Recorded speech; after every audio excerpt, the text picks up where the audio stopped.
Hello, everyone. Welcome to the Boleyn Lounge, another edition of our Tuesday talk show. I've got Mick joining me this evening. Welcome to the Boleyn Lounge, Mick. Thanks for joining me again. No worries, Jeff. Nice to see you, mate. And you, buddy. Thanks to everyone in the live chat for tuning in and watching us. Your company's much appreciated. Please get involved. And well, we're here first and foremost. We need to talk about Saturday, so I suppose we better get on that a bit, haven't we? And do a little bit of brief analysis, such as it is. And well, we kick off, don't we? And get into the game. They've got most of the ball, and we're sort of counter-attacking and take the lead on 18 minutes. And a few minutes before that, we'd had a pretty carbon copy, and you could argue that should have scored from that chance as well. But it's a little bit of Vicario, but still a good save. And the two best chances at that point, despite the huffing and puffing of Tottenham, fell to us. And and I thought that we did sort of okay. I thought our shape looked all right in that first half, up till about half an hour. The succession of corners that were coming and the pressure seemed to be building. I did think to myself, Cole, we really kind of need to get to half time here. It's starting to crunch up the pressure a little bit. And 34 minutes, Porro got his shot on goal. But in fairness to us, that was our first effort on goal. The rest of their chances they'd either squandered or we'd defended pretty well in the main. A couple of minutes later, Kulusevski steps inside from our left-hand side, hits a low shot down towards the post, and Areola pushes it onto the post. It spins across the goal line, and bend of the ball clips the other post and goes in. You could maybe argue he's unlucky, or you could argue he's weak, and I think there's some that are doing a bit of both. I tend to err on he's a little bit unlucky. I think if he pushes that on the post, the spin of the ball don't come in, and it goes across goal and away for safety. Everyone's saying what a great save it was, and the spin takes it in, and like I say, for me there, he's a little bit unlucky. But we do get to half-time then, 1-1. Probably about right on balance of the half and chances created, in my opinion at least. And half-time, Lopetegui makes a change, and I was fully expecting... Not Lopetegui, sorry. Postecoglou makes a change at half-time. I was fully expecting Lopetegui to do the same, but he didn't. They came out, got about us in the second half. 52 minutes down our right-hand side, their left. Son plays a nice ball inside to Udogie, who's underlap, pulls the ball back towards the edge of the box, and Basuma's arriving and strikes the ball into net 2-1. Lopetegui then starts getting his subs ready, but before they can get on the pitch, we've conceded 2 more goals, and by then the game was really over. And third goal, Paquetá once again soft in possession, loses it. One ball through our defence and releases Son, and he's got Todibo back paddling, and again, he beats Areola at the near post. I'm not sure if Areola should cover that a little bit better. You kind of know what Son's going to do there, but perhaps that's something we'll debate later on. And in the fourth goal, Bowen caught in possession this time, lost the ball in deep in their territory. One pass once again, and the third goal was the own goal, wasn't it? It's just shot from Son that Areola saves with his feet and bounces in off to Debo. The fourth goal's the Son goal. Areola beating at his near post, and then we finally get the subs on. Game was done. I kind of switched off by then. We actually had a bit more of the ball, came not into the game as such, but got a bit more possession, created 1 or 2 half chances, but mostly because Spurs eased off rather than anything great that we were doing. That's my impression of it. anyway. I think they were well in control there, and even before then, they could have scored 5 or 6 before they took their foot off the pedal.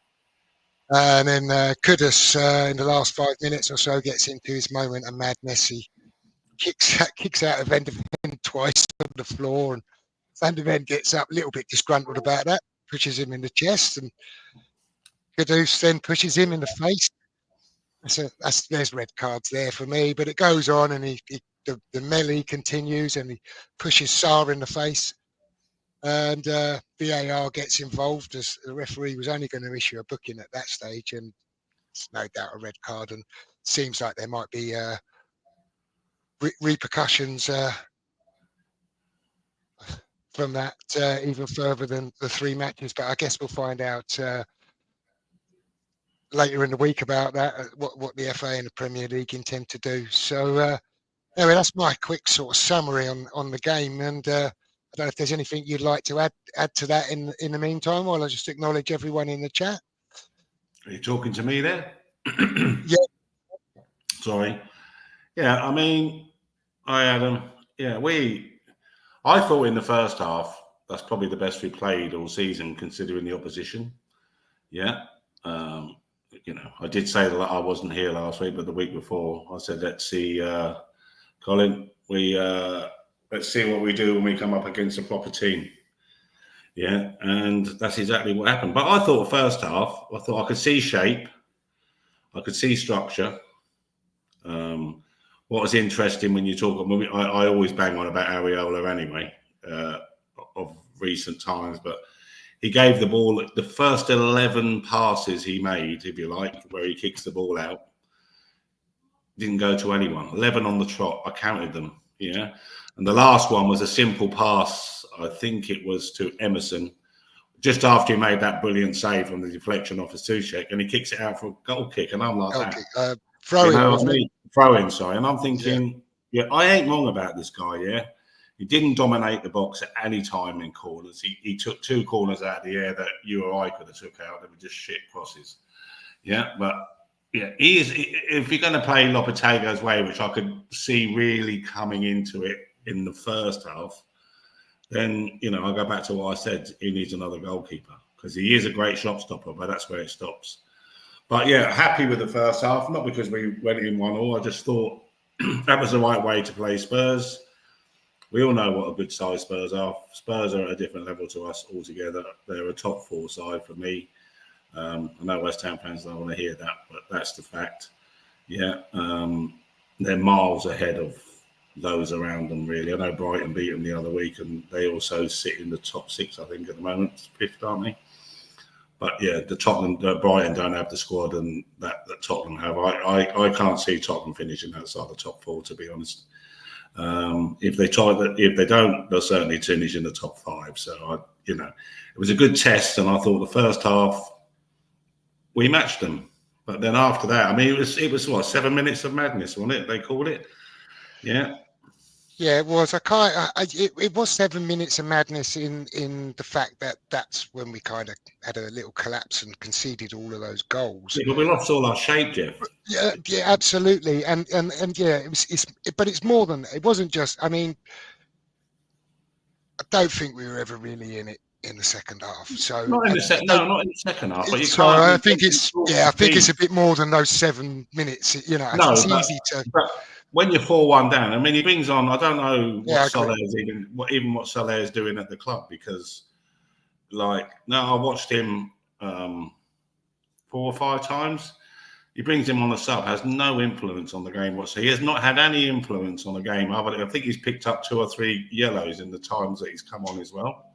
He's had 5 appearances and picked up 3 yellow cards. There you go. I'm not far off then. Right. So, he's not. There's no contribution to him going forward. There's no contribution from him coming back. So, he's on loan, so he needs to go. I thought Rodriguez in the first half was outstanding in that position. Yeah, I agree. There is things to work on, but you just can't carry anyone in the Premier League. And I think when he makes some of these subs, they're carrying them a little bit. Soler particularly sticking out like a sore thumb to me. Another centre forward that's cost us a small fortune for his age can't play football because he's injured. It's the West Ham thing, isn't it? We can't seem to get a centre forward. I would like to see a little bit more of Soler, if I'm honest. I don't think he does enough, Jeff. But listen, I understand exactly what you're saying, but actually, I'd like to see him a little bit more of him before I actually come to that exact same conclusion. He's not up to the pace of the Premier League, Jeff. That's the top. He's not up to the physical. He's also not up to the physical side of it. It's like it may be in 6 months' time. Who knows? But right now, bringing him on as a sub is not making. When you bring on a sub, you have to bring on a sub that's at least not weakening the team. Yeah. Now, sometimes you can swap Somerville for anybody, and he's not going to weaken the team. He brings something different, but he's not going to weaken the team. Soler is weakening the team for one. Soucek, to be fair to him, when we were playing some nice football, he is actually hands up. I said I thought he was a goner and wasn't. His passing on Saturday in the first half was excellent. But I'm just frustrated that we don't have a centre forward still, or we do, but we don't use one because Antonio's always the pick, and I love Mickey, but he was knackered after the first half. He shouldn't have come on at all for the second because he had nothing left after. I agree totally. There was a few things that I kind of had highlighted that I wanted to talk about. One of them was Areola. We've kind of been speaking about him for a few weeks now. But he had a massive spotlight shone on all of his flaws. I think the only thing that he did do that I would say is, and this demonstrates, despite all of Spurs corners and possession, crossing, it wasn't all of the highest quality because even Areola came and collected a lot of that comfortably. Yeah, he did. Yeah, because they were just high balls in. Because that lacked that bit of quality. That even he dealt with it. But his kicking, like you said, was absolutely awful. We don't need to go through it, or you've covered it, but there's big question marks over him now, and I wonder if he needs to be another one that perhaps needs to be taken out of the firing line. And that's something we can perhaps speculate whether he plays against Man United or not. I said 2 or 3 weeks ago that the 3 keepers, I'd pick Fodringham, and I did say that, and I still stand by that. He's just as good as shot stopper. He's much better in the box, and his footwork's pretty tasty as well. So it's just but I do feel sorry for Lopetegui in many ways because he's trying to introduce something into the team, but he's not managing it. He's not managing it in a way that he's using every player's strength, if you know what I mean. You can't play out of the back with Areola, so don't bother. Do you know what I mean? Yeah, because they say 11, I stopped counting, 11 on the trot, we lost the ball with him in possession. 11. We gave up. Part of the reason we were under so much pressure during that first half, and I thought our shape and the way we dealt with it and defended in the main was really quite good. But a lot of the reason we've given up possession so easy was as much to do with Areola, or more so than anyone else. He either found touch or a white shirt. Yeah, that's a lot of. Jeff. He gave away 11 balls in under 20 odd minutes. In the Premier League, you need to be holding on to that ball because teams are going to make us suffer. And we keep getting caught out. We've gone up for a corner. Yeah, why haven't we got someone with a little bit of pace? Like if you're sending Kilman up, you've got to leave someone. You can't just leave one man. That was, you said, that was one pass away from. There was a corner, knocked out, one bang goal. It's like, to me, that's poor management as well. You've got to make sure that you're tight at the back. But that's only my opinion. What does it really count? But yeah. Let's see what Colin's saying here. He says, "Gentlemen, Loppy for me has had enough time to get it right by now. Also, hearing some of the players are unhappy with things. We have some quality players, but Loppy has to go now, not Christmas. What my question to that would be, We've Tapey, lost Jeff. We lost you there, mate. Jeff, yeah, we lost oh, you yeah, there. Start okay. again, Jeff. Yeah, okay, mate. So what my answer or question to Colin would be in response to that is, and in no defence of Lopetegui, because it's hard to make a strong case of these reasons to argue against why we should keep him. As many said, he's got no credit in the bank. But what's the likely replacement going to be? And we can all have our fantasy appointment as fans who we say, oh, just go out and get this one or get that one. We have to factor in the reality of who the club would appoint. And for me, when I look around out there's not much that gives me great inspiration outside of Lopetegui, but I'm fully open to suggestions.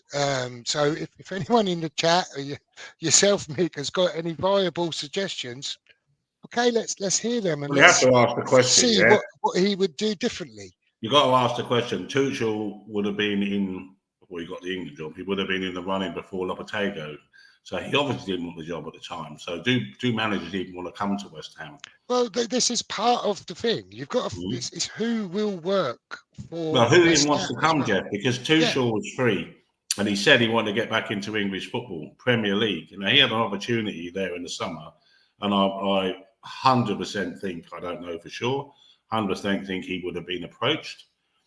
And he hasn't, yeah. So when you're talking about top class managers, he's not available. And I don't know, like in European football, who's available. But I doubt there's a top class manager out there right now available. Probably the nearest one I can think to that possibly could do a job for us, and he's not working, is I'm tipping my tongue going to say it, I lost it now. The old Brighton man, Potter. Yeah. But he has his ways and his style. He was fantastic with Brighton. He took the poison chalice of Chelsea. But off the top of my head, he's probably the only viable option because he's free. Because we were talking before we come on air, actually, that it would cost 6.8 million minimum to get rid of Lopetegui. Yeah, but then so, probably his staff or whatever amount as well. Yeah, so on top, yeah, but that's just to get rid of him. It's probably nearer 10 million to get rid of him. And no, they're not going to do that.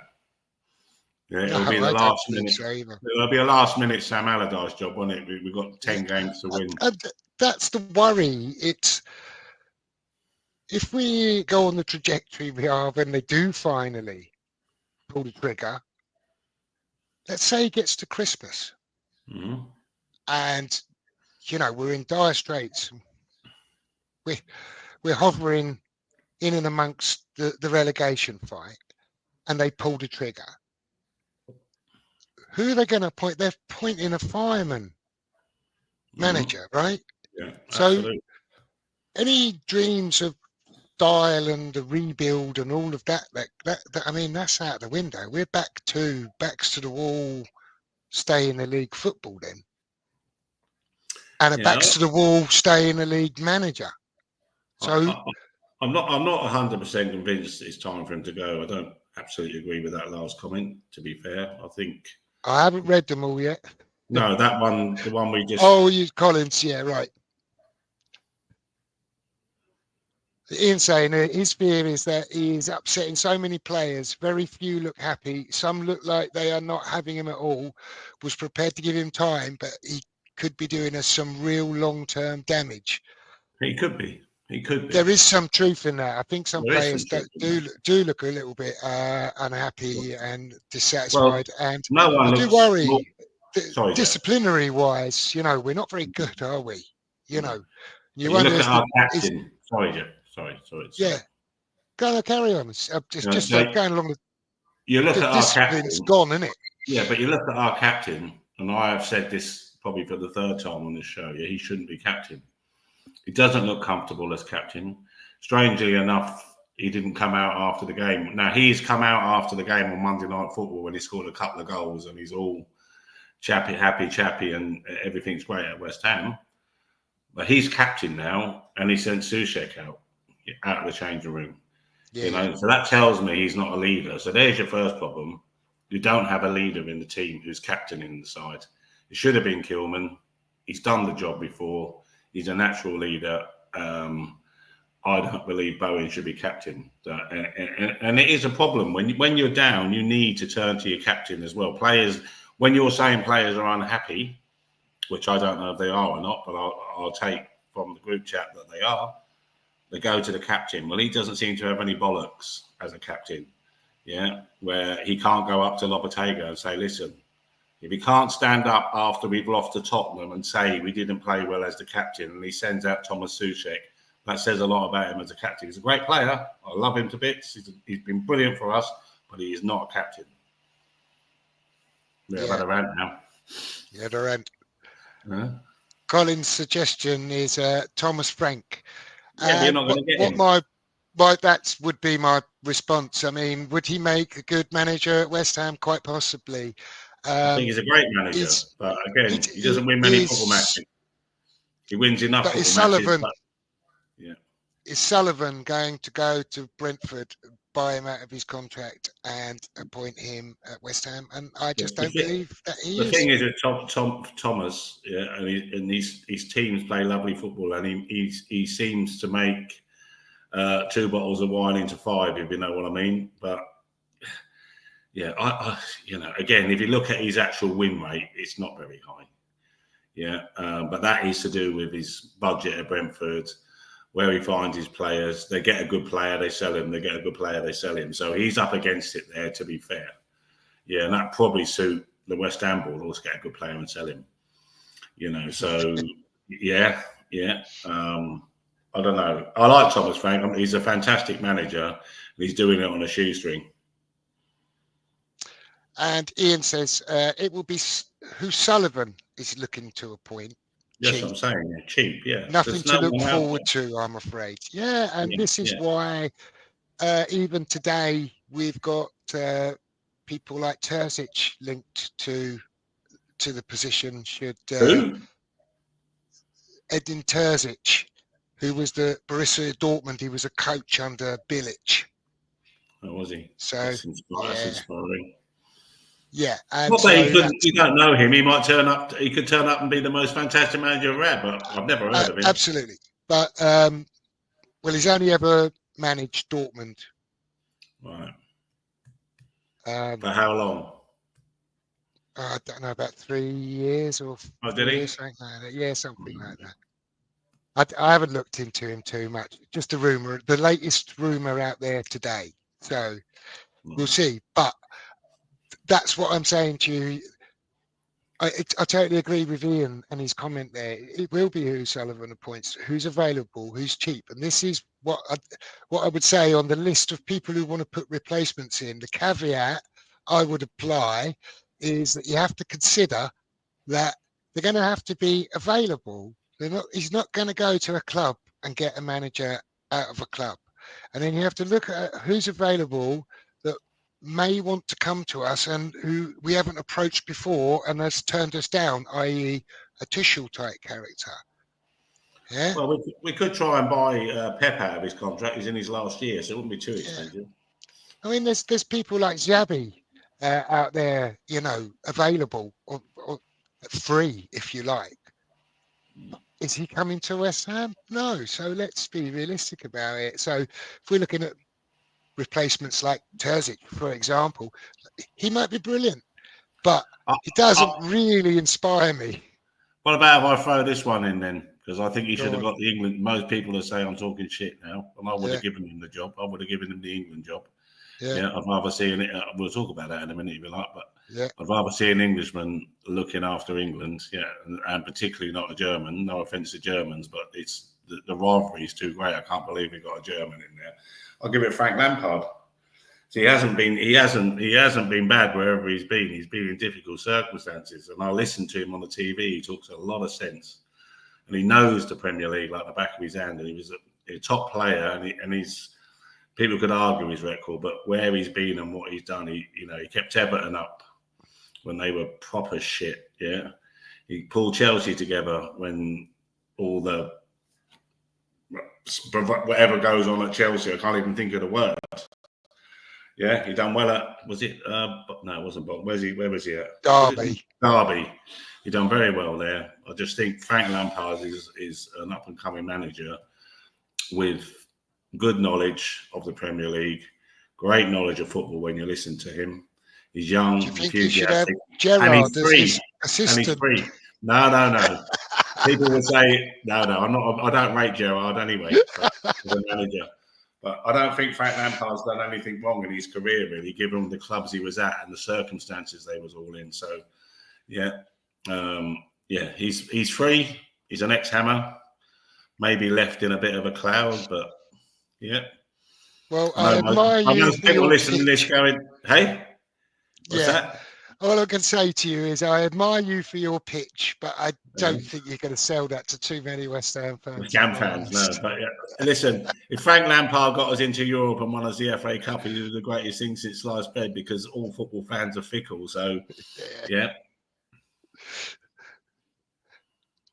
Ian says he likes Bowen, but he agrees. He thinks the events of the Spurs game shows he's not a captain. Obviously, he was referring to what you were talking about earlier, but I tend to agree, really. Anyone got any comments on the Lampard thing? Come on, don't sit there and just listen to me going, what a tosser. Come on. You're inviting a load of abuse. Yeah, now, come on. Well, that's what they're there for. We're all here to chat. Come on.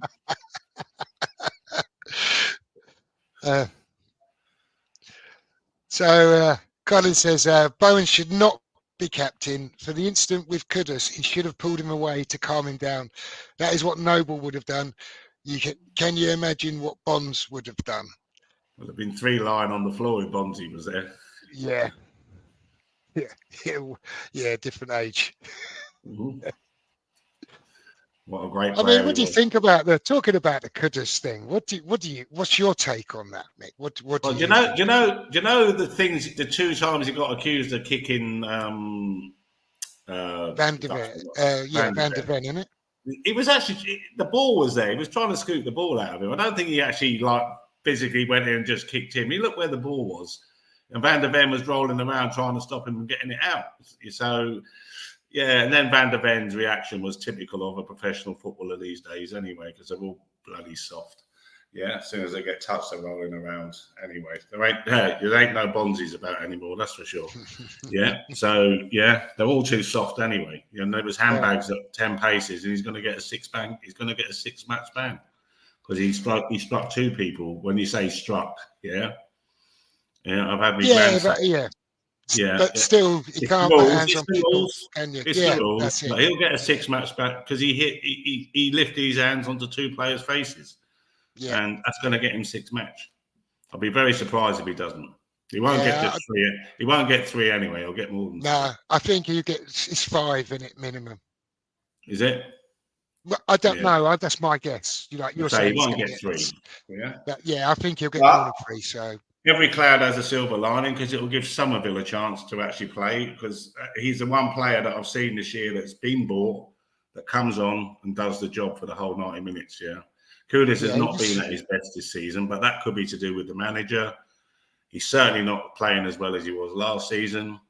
He's still a fabulous player, don't get me wrong. You don't become shit overnight. So going back to some of the comments earlier where they said the players are unhappy, from what we don't know, because we get fed all the shit through the media, but it seems that he's one of them players that even looks unhappy, I would say, on the pitch. He's not his usual smiling self, let's put it that way.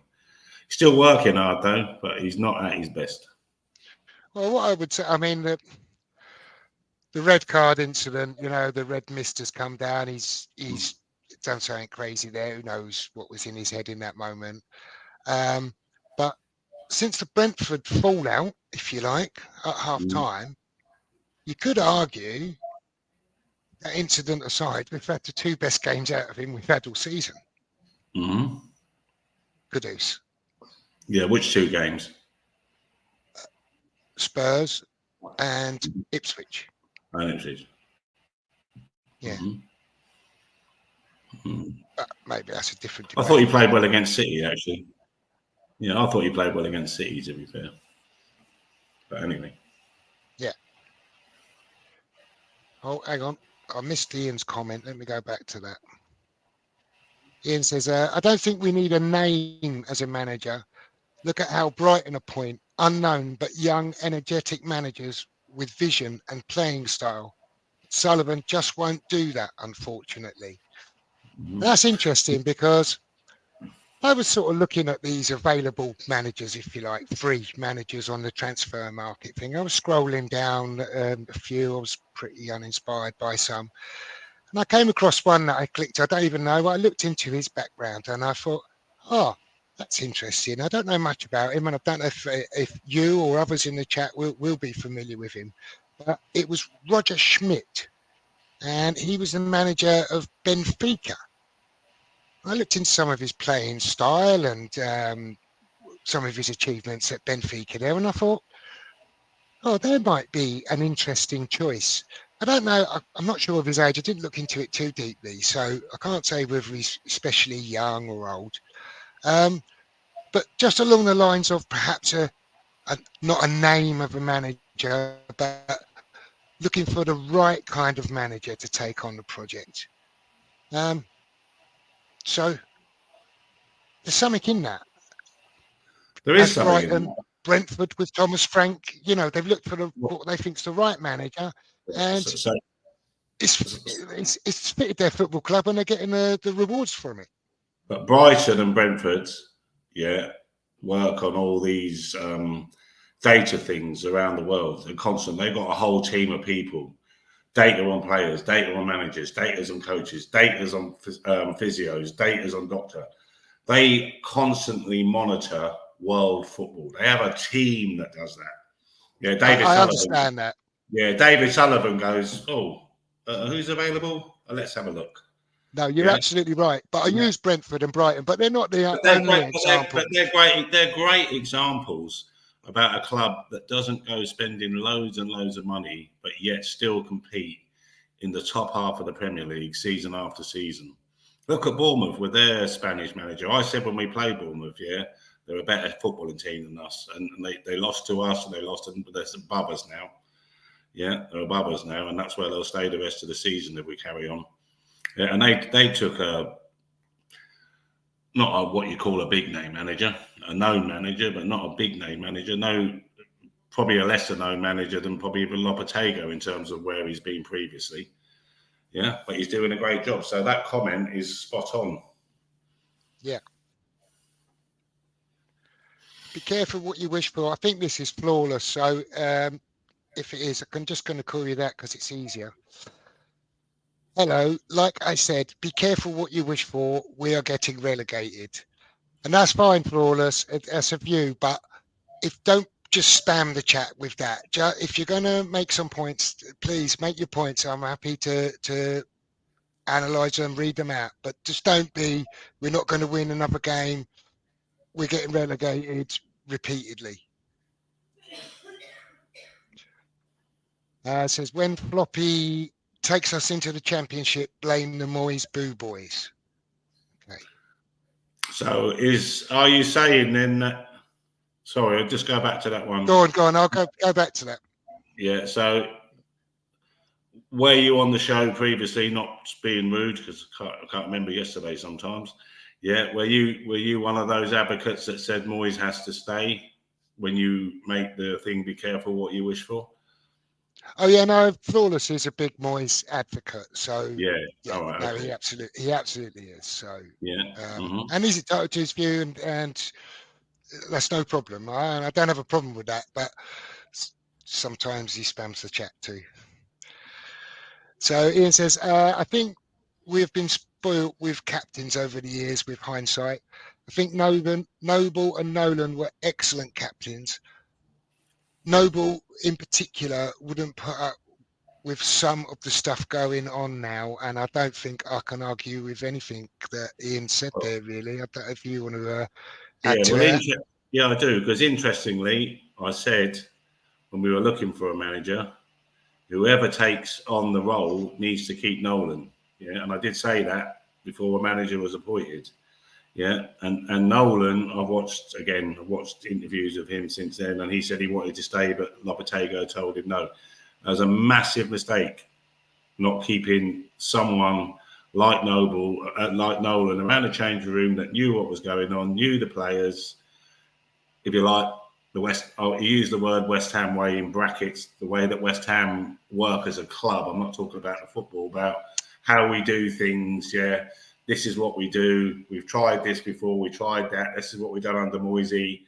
Blah, blah, blah. How can you add to that? And he just give him a point blank, don't want you. Yeah, and I think he's paying for that. A bit like Ten Hag when he took over Man United and threw everybody out. Yeah, you've got to have people in the club who know the club. That's what Moyes did at Man United as well, didn't he? Yeah, he did. Didn't work out too well for him. Thinking about the manager's job, and I see his name come up there. What about Noble? What about Noble and Nolan as a management pair? And that won't cost anything. Yeah, it wouldn't cost anything. I don't know how sold I am on that. Well, they know West Ham. I mean, they do. They know the club. Yeah, Noble knows all about the club. Nolan knows all about the club. They know a vast majority of the squads, and Kevin Nolan's been a manager before. So yeah, we're looking about cheap options, and there's a cheap option, but also, in my opinion, wouldn't be a bad option. Yeah, no one knows. There's no two players don't know. Mick, good shout. Yeah, Colin says, Mick, good shout for Lampard for England, but I would not be surprised if Tuchel does well. I wouldn't be surprised if Tuchel does well. I think he'll do very well. I wouldn't be. I just think he'd be quite well suited to tournament football and perhaps international football as well. So he's a fantastic manager, but he's German. Yeah. We should have an England man. I don't believe in England having any. I don't care if he was Dutch or Brazilian or Greek. He's not English. That's what I'm saying. Flawless is saying he'd pray to have Moyes back. You want to spend a long time in church, son, because that's not happening. No.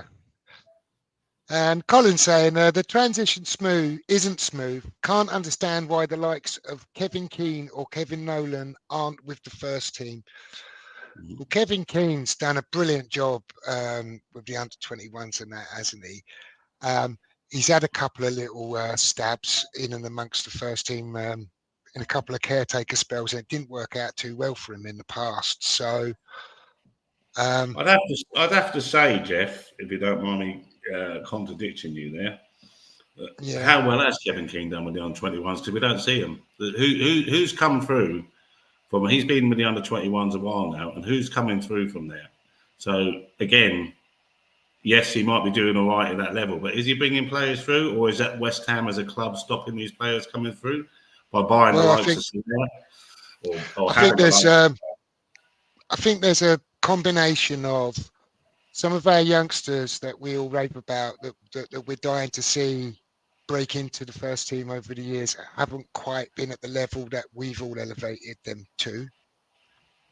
And so therefore he's not doing the job. And I do think there's a bit of the club over years that perhaps hasn't done all it could to integrate or try to integrate that.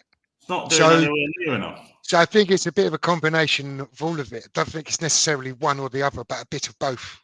But when you look at that, you look at the young players. I know, and it doesn't matter because these players ain't costing you nothing to buy. You look at the young players that City bring through, the young players that Liverpool bring through.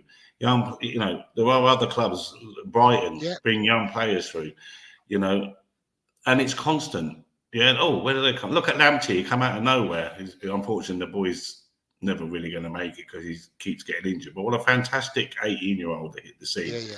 And the Irish lad they've got now, the centre forward again, just injured all the time. But they bring good players through. We don't seem. I can't honestly remember. I'm sure you're better at this than me, Jeff. I'm not. I don't know about that. But I can't remember the last decent, other than Noble, which we all know.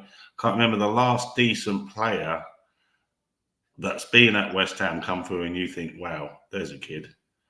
Yeah, there's a kid, and I can't think of one. Yeah. No, well, we all got upset over Dean Garner. Yeah. Big outrage about him getting sold, and he was I getting didn't rate him anyway. But I didn't rate him anyway.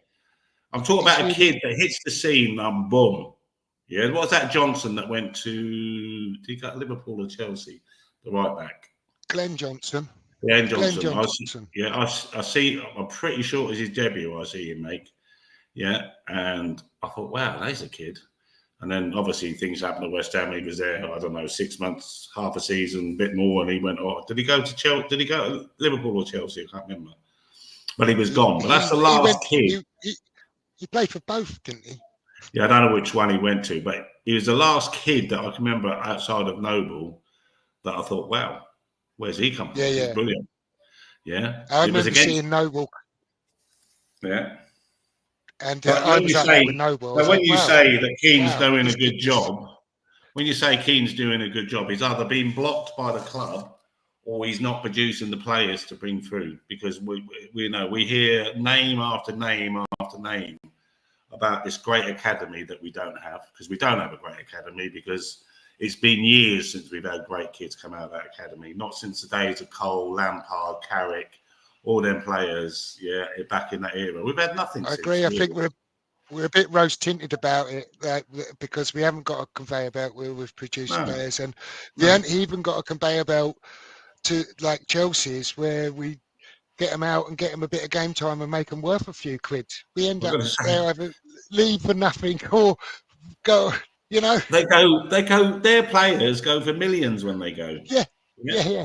Millions. Yeah. So I mean, half a dozen first team games and they're gone. Boom, money. So as a football club, I think West Ham are failing on all kinds of levels on that front. But the burgers ain't great either. And Ian and Flawless are having a little conversation between themselves there, and Flawless says he can't see Terzic coming. What my response would be to that would be: do you want him to?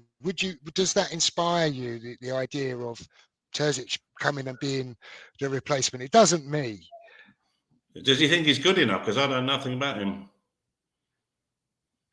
Yeah. Ian says, re Lampard, I thought he did well at Chelsea, bringing through the youngsters. Hard done by there. So you got a little bit of a vote of confidence from Ian as well.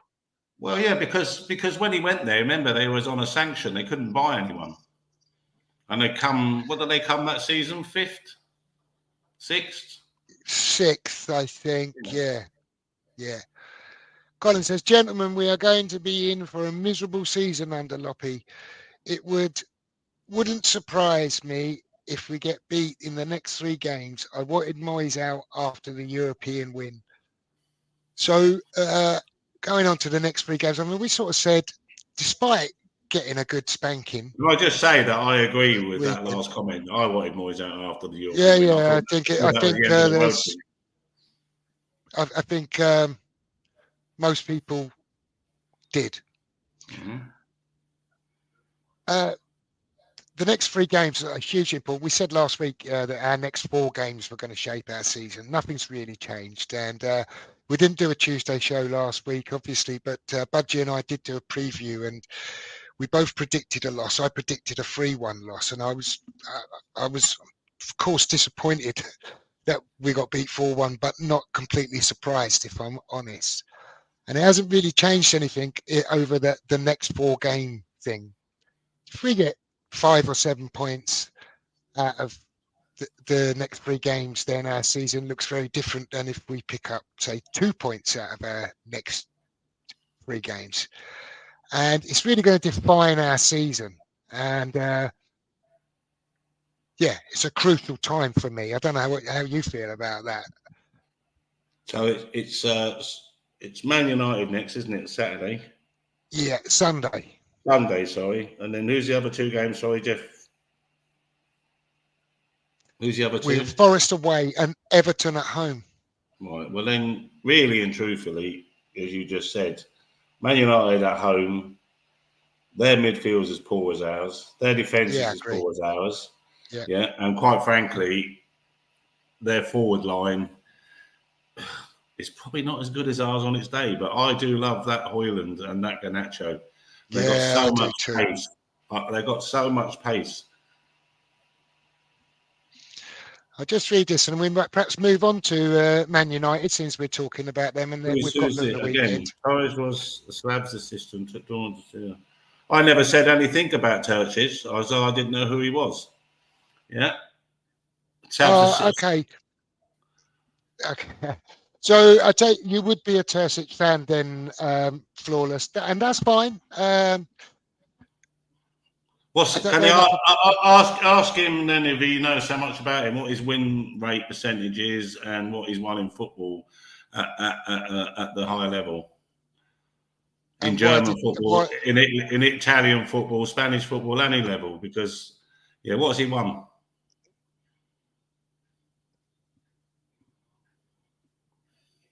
Okay, Colin saying, Mick and Jeff, talk about German managers. We was interested in Klopp. He would be one I would want in. It's funny, actually, just going back to that quickly.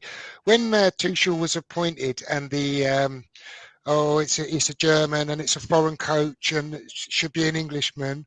And by the way, I thoroughly respect the people's viewpoint who say it should be an Englishman and consistently say it should be an Englishman. But it did make me chuckle because there was a large portion of people who were shouting that, would fall over themselves if Pep or Klopp had been appointed England coach and would have been perfectly comfortable with a foreign manager or even a German one. You might not fall into that category. So I think there is a level of hypocrisy that goes on amongst that. He's a German thing. It's not about him being a German. He just is a German. But I wouldn't care less. I never ever want to see the English national team being run by a foreigner.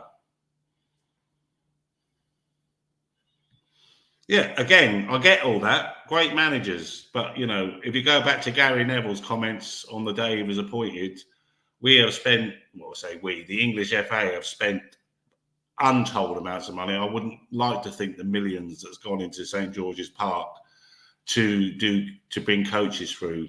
You've had Lee Carsley at under 21s for as long as Southgate was England manager, and they never taught him how to deal with the press. That's one of the big reasons that he's not got the job. He sits in front of the press like a rabbit in headlights. Yeah, he's got no charisma, none at all, as a manager in front of the cameras. That didn't help him. Yeah, and he made a mistake in one of his games. He tried something new, and I applaud him for that, in actual fact, not the other way around. But, you cannot tell me that in St. George's Park, in the time that Southgate was England manager, that we have not identified an England manager, because they knew he was going to go. We didn't win that last championship, then he was going to go. And we had all the time in the world to sit down and work out who the next England manager was going to be. Because if they wanted Tuchel, they would never have ever have put Carsley in charge, because he was free when they appointed Carsley. There was no need for an interim manager. They just should have gone out and said, look, we've identified our manager and it's you. Yeah, but they didn't. They fucked Lee Carsley about. Yeah, put him in a position he was not able to cope with. And that is people that are running English football, and that is poor. Another rant. Just Flawless says he's 41, young and progressive. That's what we need right now. Fuck English managers, they're shit. Okay, so what I'd say to that is I did look a little bit into Terzic briefly earlier. Part of the reason he left Dortmund is that he upset a number of the playing staff. They weren't happy with the playing style. He was deemed to be too defensive and long ball. So I don't know if that fits into the progressive mould that you're suggesting there, Flawless. But you could correct me. That's just some of the things that I read about him. So if that's not right, please let me know. I'm sure he will. He says, you know nothing about football, Mick. End of. Name me a top English manager that's out there. As I said earlier, I think Wayne Potter's a good manager. Yeah. Frank Lampard's a good manager. Yeah. But not getting a chance because everyone wants foreign managers. Yeah. There's the Luton Town manager, for instance. Yeah. Done a great job on a shoestring budget. Yeah, he did. Yeah. Yeah. There's lots. Rob Edwards, couldn't remember his name there for a minute. There's lots of good English managers out there, but don't get a look in. Yeah, because everyone wants the name or the foreigners that. Yeah. If you in, she'd be very pleased with if you actually go through the league, yeah, to all the managers that are in the Premier League, it still boils down to the one thing, which is money. Yeah, and the teams that are up the top, with the exception of Brighton right now, have all got loads of money. Yeah, so you can afford to appoint who you want, but no one wants to look outside the box. Yeah, I would. Again, I have no problem if Klopp was to come to us, but he won't because he's already got another job. That's just reading Colin's comment there. Says, yeah, I'm talking about Klopp, not talking about Klopp for England, but talking about him for West Ham, which I'd happily have Klopp at West Ham. Got absolutely no objection to it. Just think it's just not likely to happen. And I just have to say as well here, yeah, right, Flawless is like on this one, yeah. I have got no problems with foreign managers, yeah, if they're good at the job, yeah. But there's a lot of foreign managers who constantly get sacked in the Premier League, and then have a day off. Well, you know, if you ever watched or understood what Luton Town are about, then you wouldn't make commentaries. He is a top manager, and he'll manage in the Premier League. Eddie Howe is another good manager. Eddie Howe, I would have liked Eddie Howe. I thought Eddie Howe might leave Newcastle in the summer. It hasn't turned out that way, and I don't know if anyone remembers, but I'm a big advocate of Eddie Howe, and I think he would be a really good fit at West Ham. You know, we talk about. I'm not saying he knows the club, but I just think he would fit West Ham quite well. I think we would enjoy his style of play. Yeah, that's my view. I mean, we may never find out. I'd have had him after Bournemouth and Burnley and all that. I've been quite a long-term admirer of Eddie Howe. Well, talking about good English managers, I mentioned him, and I've got a big what a load of bollocks from Eddie Howe is good again, but not top class. You've got to remember, I don't think you realise that the budgets that these people work on and restrictions against these other big clubs. Yeah. Okay, and Flawless says Gary Neville, Stevie G, Lampard didn't get sacked, did they? Obviously referring to the foreign your reference to foreign managers that continue to come and get sacked, and yeah, but they probably Lampard, you're saying he done a good job at Chelsea, and that was a change of things there, but Neville and Stevie G definitely deserve to get sacked anyway, so there's no argument there. Yeah, absolutely. I never said that. Again, you're talking about someone. Tell you what, Flawless, when you know what you're talking about, you can put them comments up there. You've no idea about managing football clubs on low budgets, clearly. Yeah, absolutely clearly. Yeah. If you're going to make comments, make ones that are significant to the chat. Yeah. Because that's pure rubbish, as it is for teams like Bournemouth who stay in the league with no money. Yeah. So you have to be careful when you're talking about stuff that you're putting the right information out there. Yeah. And they're not fighting relegation, by the way.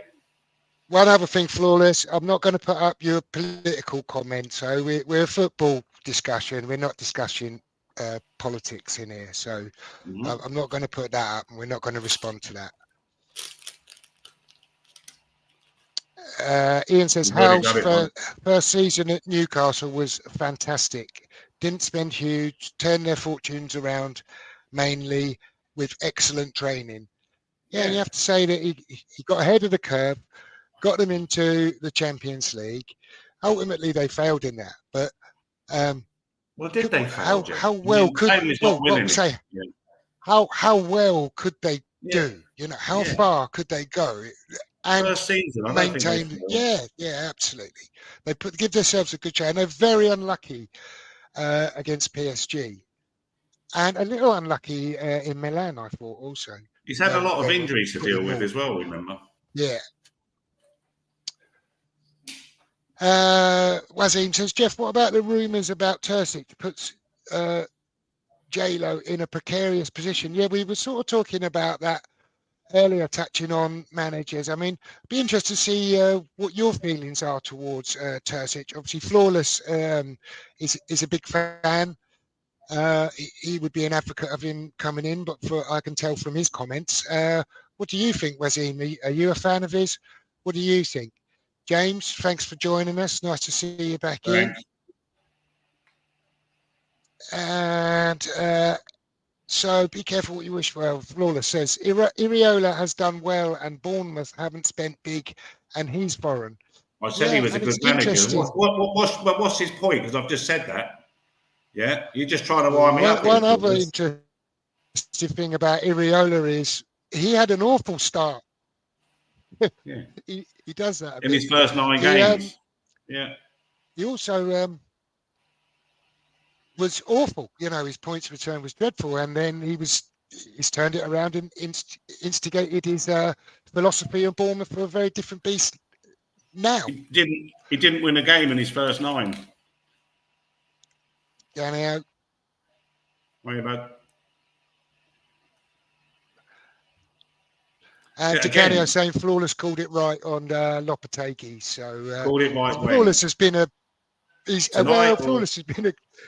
No, I think to be fair, he's been a critic since he was announced. I think that's fine. I'm not saying he's wrong or right. I just think it's too early.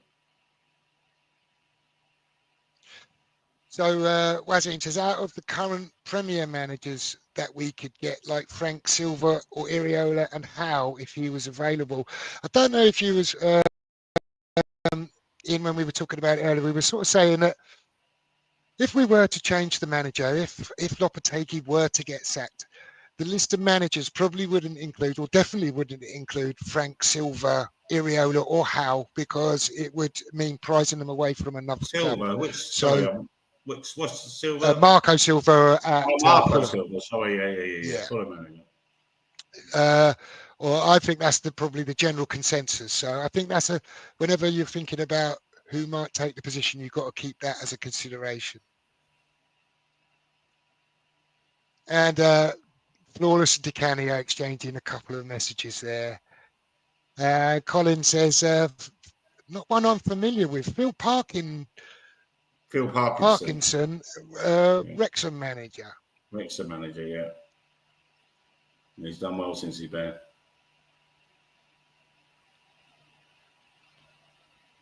And DiCanio saying, I've said across many channels, no one is telling Flawless off about Lopetegui now.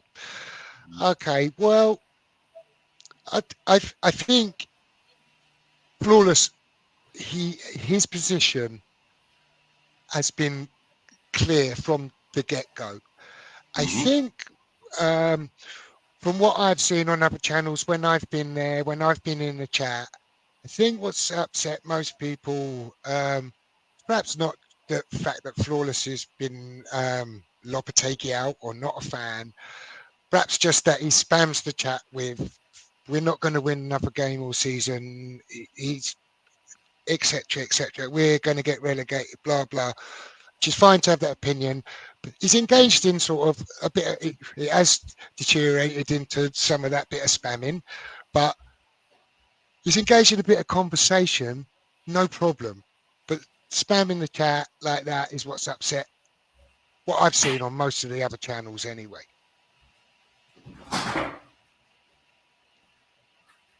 And let's be honest, Sullivan won't pay him off, won't pay Lopetegui off, or won't play for another manager, or both, I expect, Canio, to be fair.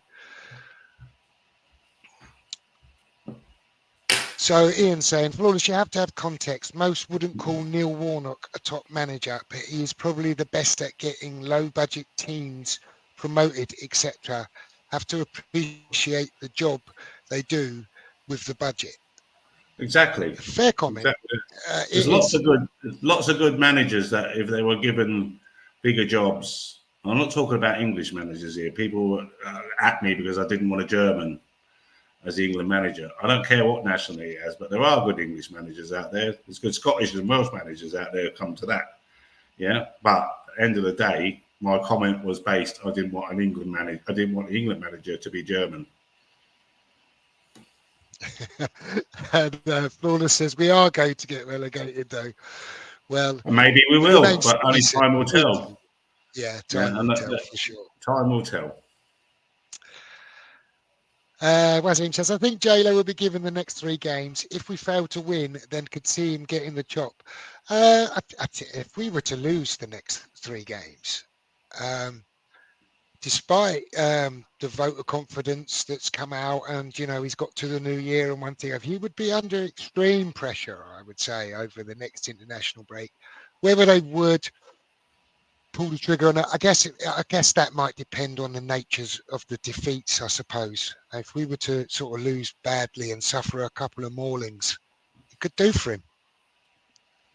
You can't be losing to Nottingham Forest and Everton. It's as simple as that. And if he does, then he has to go. I'm not saying that he's there forever, but I still think the first half against Tottenham was really good.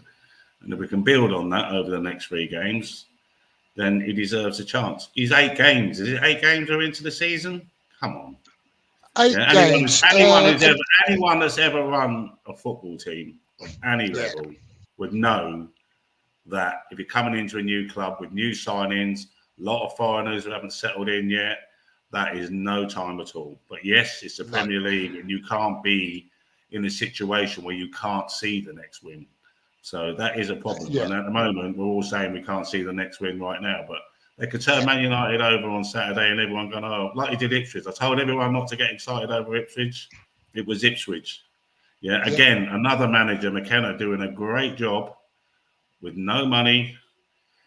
Plays attractive football, plays great football, in fact. But he hasn't got the quality of players. The one thing Lopetegui he has got the quality of players, but we're not doing well. But the quality showed at the end of the day against Ipswich because they're not a quality side. And going back to the 8 games in, it means we've got 30 more games to complete the season. Mm-hmm. And I had a look at it earlier because I thought it'd be interesting. I looked at Lopetegui's average points per game at Wolves. Mm-hmm. And I thought, okay, if he achieves his average points per game with Wolves from now until the end of the season, we will accumulate about 50 points. 50. I was going to say 56, but there. Yeah. And that will put us in and around 9th or 10th, probably. 10th, 11th. Around about that 50 points, depending on the season. So, silly little exercise, but I did think to myself, by the way, his points per game for Wolves was just over 1.4. So he took them over when they were bottom of the league as well, Jeff, and they finished above West Ham that season when Moisey was managing, by the way. But he's a little bit off of his points average per game at the moment, with West Ham at the moment. So he's got a bit to do to pick that up. Well, I think he's got a perfect opportunity in the next 3 games, Jeff, because I don't fear Man United. But that Man United could turn it on and beat us 5 or 6-0. So who knows? No one knows what's going to happen, do they? Yeah.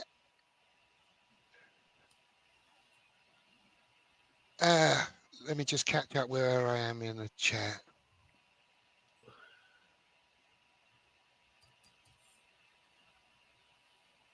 Okay. Colin says, gentlemen, I've always thought that how great club is a sleeping giant. But the problem is that we have not got the right people at the top to fulfill what this great club of ours can become. I don't think you'll find too many West Ham fans that will argue with that. They're pretty unpopular, the board, and Sullivan especially is not my favourite person. You get no argument from me. Because I don't think we'll get relegated as there are 3 worse teams. But I agree, Sully doesn't like to sack his managers unless the fans turn on him. Yeah, he doesn't like to focus on him, but yeah, I don't know. Here's one for you, Jeff. Right, whose name was mentioned earlier. Is Bilic free? Is he working? Would people accept him back? I don't know. Would he want to come back Bilic anyway? actually, yeah, he looked a beaten man when he left last time. To be fair to him, Ian says he's afraid there is a very real chance that we may not win any of the next 3. Going back to Bilic, though, I actually really enjoyed the time Bilic was here. Bilic was great. I know we had. What's wrong with me? Who's the lad that left in the cloud? Payet. Yeah, I know we had him, and that would make a difference to any team. And he lost Payet. And I think Bilic as a manager. They sort of sold him out a bit, didn't they, when we moved to that as well? But, yeah. And Wazin thinks Ten Hag will be sacked if we beat them. I don't know. They seem to be on the verge of sacking him every week, and yet he's here. All 3 teams coming off a win is a good point.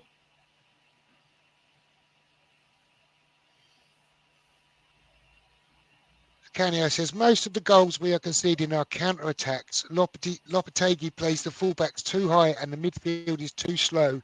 He has had 10 games and pre-season.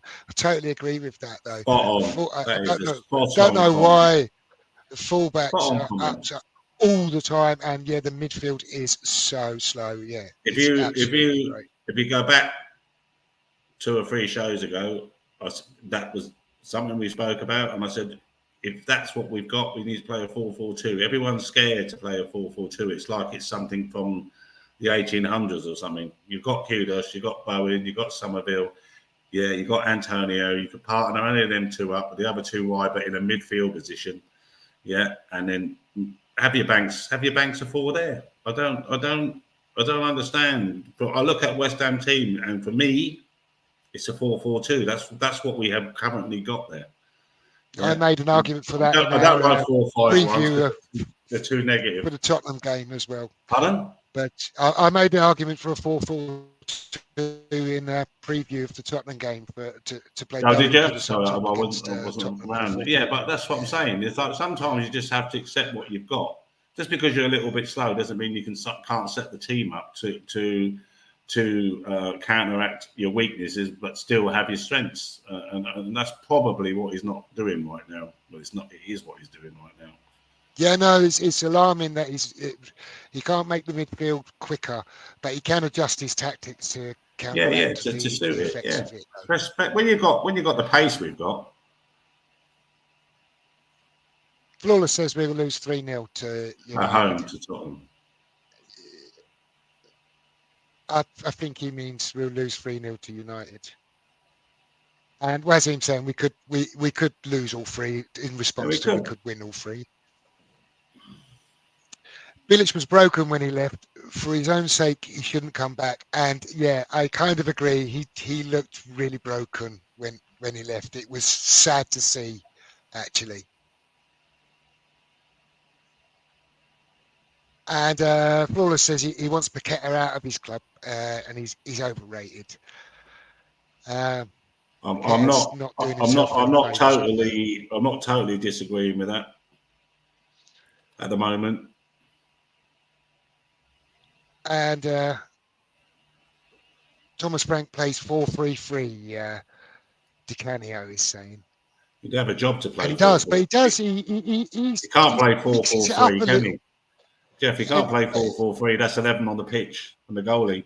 4-4-3. Oh, God, I misread that as well. Yeah, I think he meant 4-3-3. Yeah. Ian says, good point on the fullbacks. I think AWB is a real quality signing, but the tactics are making him look amateur. I tend to agree. I've got no problem with him getting out the pitch. I think he carries the ball really well. I think he should carry it as far as he carries it. Lay it off to Bowen or whoever's inside him or outside of him, and then just hold his position. He can support the winger, but yeah, we're getting caught so far at the pitch. One pass every time takes out the midfield and we're straight into the. I can't even say the back four. When Rodriguez had that great first half, he sat just a little bit deep in front of the defenders, and he was covering them little spaces, particularly on Wan-Bissaka's side where he was too high. And he made 3 or 4 really good tackles. If that's what he's good at, leave him there. Don't ask him to do anything else. Just sit him there and do the job. Part of the reason they had so many corners was because of the work that Rodriguez was doing, putting in those block tackles, right? And he was doing such a good job just blanking that off. We actually defended from the. Well, they didn't put great quality in, but we defended from them, really, really quite well. Again, we go back. I don't think the first half was that bad. We just lost all of our shape, lost our heads, and it all fell apart. There's real mismanagement in that game. To have 2 kickoffs before you get your substitutes on, when we just concede and you get your subs ready, and we've kicked off twice more before they're on the field. It's like just atrocious game management. Let's see what happens after the next 3 games, because I do agree with the comments that if we lose the next 3, I don't see a way forward with him. But as you said, if we don't lose any of them games and pick up 5 points, 5 sort of not great. It's a starting block, yeah. It's too easy to criticise when, myself included, does not know the real facts about what's going on the training ground, in the club. It's an opinion, and that's all it is. And at the end of the day, let's see what he does, because like the team and him have to work it out. Yeah, and I've seen many managers over the years get berated for losing this and losing that. And then, as I said, football fans are so fickle. Next thing is the best thing since sliced bread. Yeah. When Moisey was doing well with us and we won in Europe, there was all the Moisey songs and the Messiah and all that. 3 months later, shit, get him out. So, as I said, football fans are fickle. Let's see what he does. Colin says, gentlemen, I've always felt West Ham played best 4-4-2. I would love it. Wish we would. I'd like to see it as well, but I don't think that's in. Doesn't appear to be in Lopetegui's repertoire, does it? Well, he's a football manager, Jeff. He's got to be looking at it. He's got to be looking at it and thinking, what can I change? He's professional. He's whether you think he's a top manager or not makes no difference. He is a top coach. He's in the Premier League. Didn't get that job because West Ham had no money, or he had a good 6 months at Walsall, and I thought we'd give him a chance. The man is a good coach, so he must recognise these things. Surely. Wow. Colin says he agrees and he likes Rodriguez, and Ian says, do you think Rodriguez is capable of getting up to speed in the Premier League? He is showing flashes of quality.